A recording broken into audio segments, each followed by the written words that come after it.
Rhombus తెలుసు అందరికి? Rhombus తెలుసు?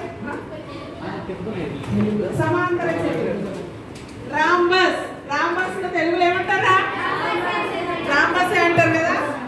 ఓకే, రాంబస్ లో రెండు కర్ణాలు ఉంటాయి, hypotenuse D1 D2. The area of rhombus is equal 1/2 into D1 D2. 1/2 into కర్ణము 1 కర్ణము 2.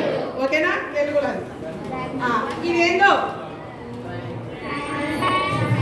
Narasimha త్రిభుజము కదా. ఇక్కడ ఉన్న వాటితో మనకు ఏ రకమైన త్రిభుజాన్ని కానీ మనం ఏర్పరచుకోవచ్చు. అది ఎన్ని డిగ్రీలు ఉందో చూడవచ్చు. ఇన్ని డిగ్రీలు ఉంది కదా. మనకు త్రిభుజాలు 3 రకాలు ఉంటాయి. అల్పకోణ త్రిభుజము, అలా పెట్టుకోవచ్చు. మీరు తీసి అధిక కోణ త్రిభుజం ఒక్కొక్క యాంగిల్ ఎంతలో పెట్టుకోవాలో పెట్టి ఇది అధిక కోణ త్రిభుజమా అల్పకోణ త్రిభుజం ఫ్లెక్సిబుల్ తీసి పెట్టుకొని త్రిభుజాల రకాలను దీంట్లో చూయించుకోవచ్చు. ఓకేనా? నెక్స్ట్ ఇదేంద్రా నరసింహ చూపిస్తాడంట. ఇది మీ శాస్త్రం ఉంది కదా. ఇది రారా వాడు నేను పెడుతుంటేనే నేను చూస్తాను. చెప్తాడంట నరసింహ. ఇరగొట్టవయ్యా చతుర్భుజం ఇది 4 కోణాల మొత్తం 360. ఒక చతుర్భుజంలో ఎన్ని కోణాలు ఉంటాయి? మన 4 కోణాల మొత్తం ఎన్ని డిగ్రీలు ఉంటాయి? ఈ కాలం నోట్లు లేవు. ఎన్ని డిగ్రీలు ఉంటాయి? ఒక్క కోణం ఎన్ని డిగ్రీలు? అక్కడ 90 డిగ్రీస్ కనబడుతుందా చూపి? ఫస్ట్ చతుర్భుజాలు 90 కనబడుతుంది.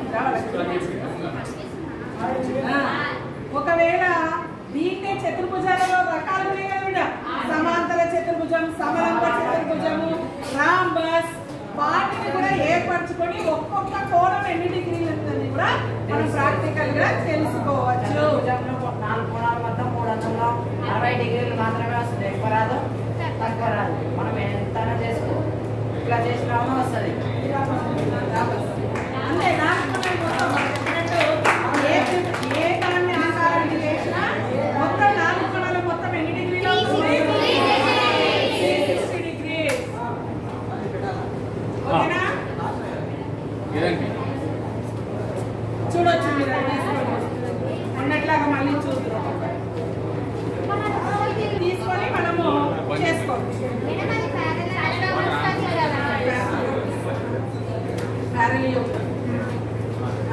నెక్స్ట్ ఇవి చెప్తాం. ఇవి ఎవరు చెప్తారు? ఇవి ఎవరైనా చూసిందా? ఏంటన్నా ఎవరు చూడలే? ఇది ఏమో క్యారెట్లో ఉందిరా.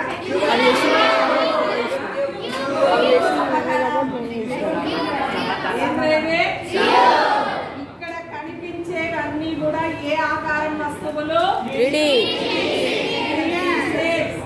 క్షేత్రమితి మెన్సురేషన్ అనే చాప్టర్ ఉంటుంది. దాంట్లో 9వ తరగతిలో నేర్చుకున్నాం కదా మనం. 3D వస్తువులు ఇక్కడ కనిపించేవి. మనకేం చేస్తాడు? ఏవైనా 2 బొమ్మలు ఇచ్చి ఆ బొమ్మల యొక్క వైశాల్యం కనుక్కోండి అంటాడు. ఇది ఇది ఇది రూపం. ఇది ఇది ఇస్తాడు. ఇదేంటి? రూపం. ఇదేంటి?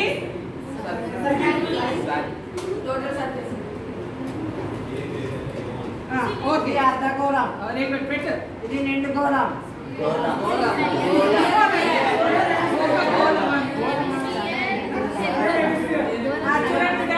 మనకు ఇలా ఫిగర్ ఏమంటారంటే ఒక టాబ్లెట్ రూపంలో ఉన్న స్తూపాకార వస్తువు యొక్క వైశాల్యాన్ని కనుక్కోండి అంటాడు.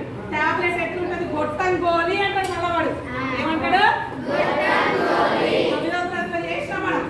ఇది ఏ ఆకారంలో ఉంది? గొట్టం గోలి ఆకారంలో ఉందా? ఒక్కొక్కటి విడదీసి ఏంటి?